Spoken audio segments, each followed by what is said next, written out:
Operation प्रहार अंतर्गत अवैध diesel साठ्यावर स्थानिक गुन्हे शाखेचा छापा.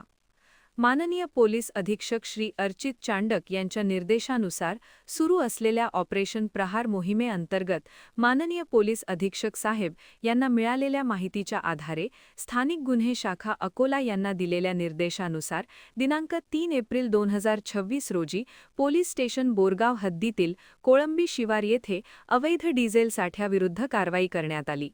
मिळालेल्या गोपनीय माहितीच्या आधारे पुरवठा अधिकारी निरीक्षण अधिकारी श्री विश्वजीत लिंगायत, तहसील कार्यालय अकोला यांच्या सहकार्याने संयुक्त पथकाने छापा रेड टाकला. सदर कारवाई दरम्यान शेख मोहम्मद शेख इब्राहिम वय 25 वर्षे रा कुरणखेड हा इसम मिळून आला. त्याच्या ताब्यात विनापरवाना अवैधरित्या साठवलेले डिझेल आढळून आले. यावेळी खालीलप्रमाणे मुद्देमाल जप्त करण्यात आला. निळ्या रंगाच्या 5 टाक्या एकूण